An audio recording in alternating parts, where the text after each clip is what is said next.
So, yung next na message for you, Aries, new beginnings, guys, bagong simula, no? And mga bagong simula, bagong pag-asa, bagong pagkakataon, bagong chapter, bagong experience, bagong journey, bagong adventure, guys, every day, no? Binibigyan kayo ni universe ng pagkakataon na mag-create ng bagong pagkakataon sa buhay nyo. So, wag nyong sayangin. Sinasayang nyo yung bawat araw nyo, guys, when you spend it negatively. Pag sinasayang nyo siya sa kanigahan, sinasayang nyo siya sa karareklamo.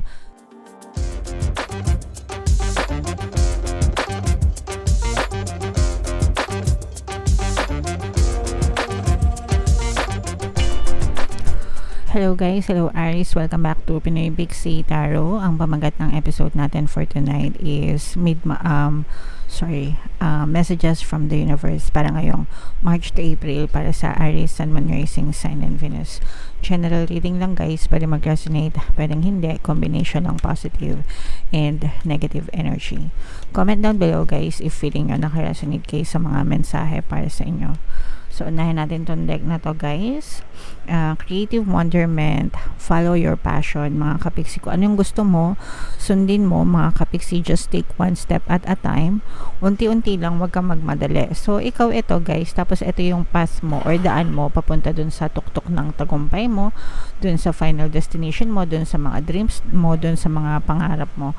So, mapapansin mo na stairs yan guys, no? Parang, hagdanan siya, and then kailangan mo lang magpursige one step at a time hanggang sa marating mo yung tuktok ng gusto mo sa buhay. Pero hindi mo naman kailangan magmadali, and also kung napapagod ka, pwede naman kayong magpahinga mga kapiksi. Ang importante is wag kayong susuko, okay? Kasi tuwing sumusuko kayo, tuwing nag-give up kayo, let's say for example may progress na kayo, naka-apak na kayo ng mga 10 baitang, so nandito ka na, tapos susuko ka, mag-give up ka, so babalik ka na naman sa simula, tapos magbabago na naman yung isip mo, ipupush mo na naman, so akyat ka na naman, tapos magbabago na naman yung isip mo, aayaw ka na naman, balik ka na naman sa baba.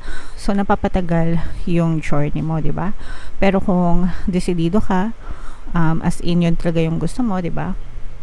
Just take one step at a time. Huwag kang magmadali. Pag may pagsubok, pahinga ka lang, pause ka lang ng konti.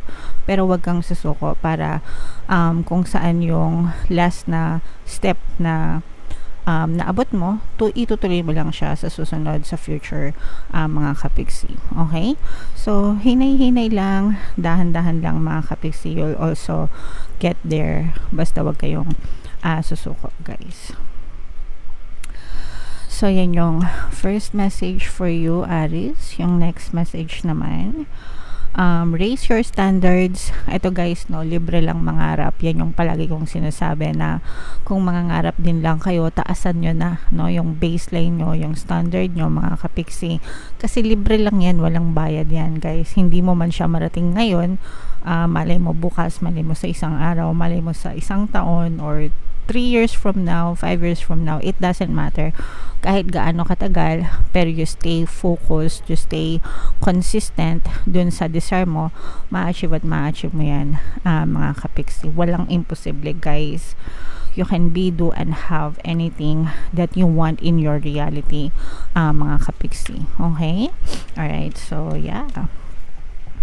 And then yung next message natin, Aries, face your fears. Wow, saktong-sakto na papanahon itong message na to guys, kasi palabas na yung Dune 2.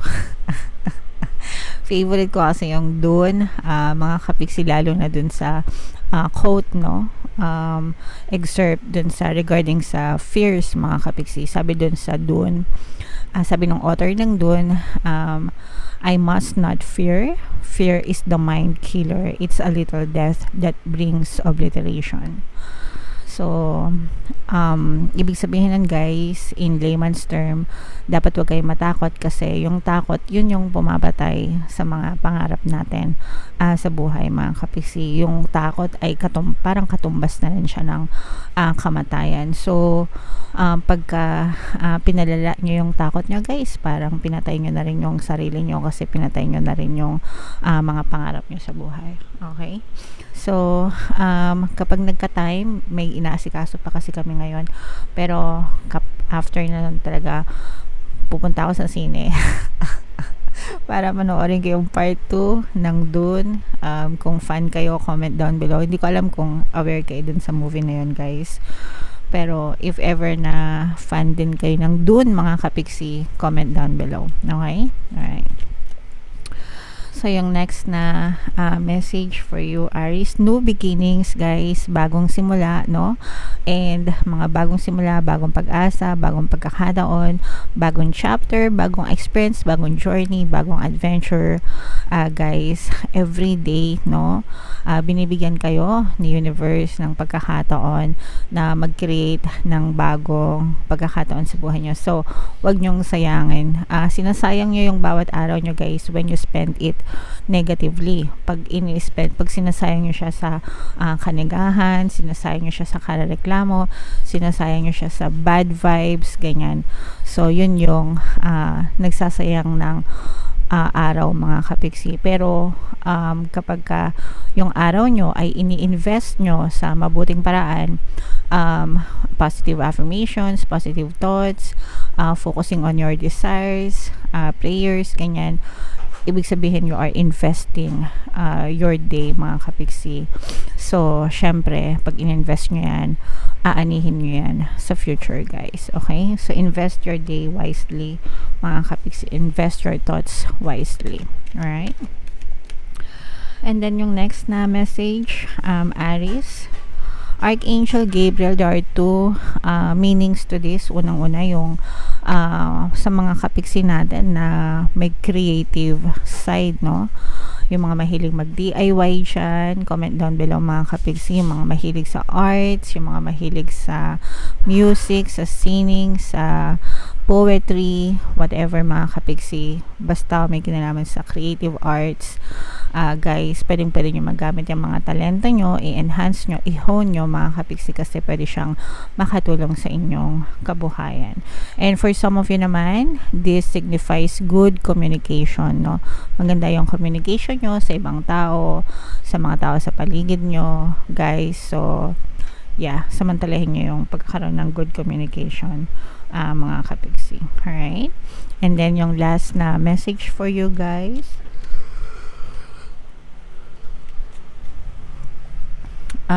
don't worry, be happy. Okay, so may kanta pa nito, guys, alam nyo na yon. Kantayin nyo, don't worry, be happy. So, wag tayong mag-worry, mga kapiksi. Again, worry is a negative emotion, dala ng inyong negative state of mind. Kapag hindi kayo nagfo-focus sa kanigahan, hindi kayo mag-worry, 'di ba? So, be happy lang, mga kapiksi. Life is so short.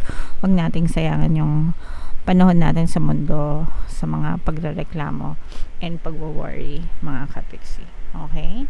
Alright. So, comment down below, Aries, if feeling nyo naka-resonate kayo dyan sa mga messages na yan. Buno tayo ng isang card pa dito, guys.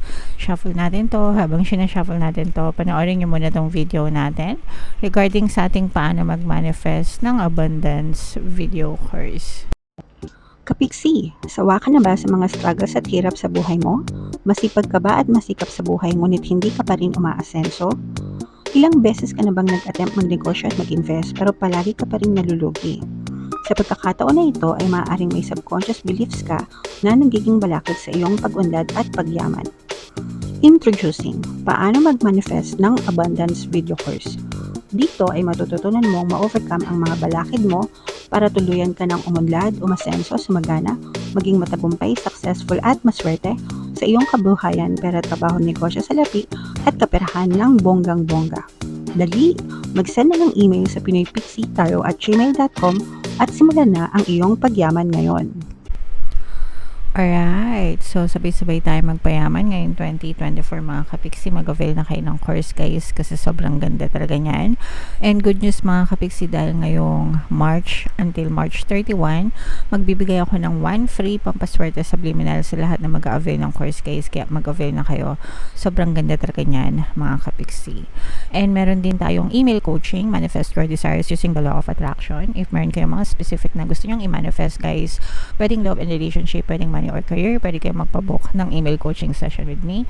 Mag-send lang kayo guys ng email sa pinaypixietarot@gmail.com. So, we have rebirth, mga kapiksi. Ito ay transformation, okay? You can reinvent yourself, open to the rewards of change. You have brilliance to share with the world. Love every part of your journey. Love every part of your journey, mga kapiksino, kahit na negative or kahit positive yung nangyayari sa buhay nyo, mga kapiksi. Experience nyo yan, guys. And that's your creation, okay? And you have to acknowledge it and appreciate it, mga kapiksi. Kasi dun sa mga, of course, sa mga positive, dun tayo natutuwa, dun tayo nag-enjoy, dun tayo nagkakaroon ng mga celebration. And then dun sa negative naman, mga kapiksi, doon naman tayo natututo, doon tayo nagmamature, doon tayo mas lumalakas, guys. So walang tapon, no? Whether positive or negative yung nangyayari sa buhay natin, we have to embrace that as part of our journey in life. And para sa atin yan, tayo din yung makikinabang doon, mga kapiksi. And definitely, guys, sabi nga dito, you can reinvent yourself.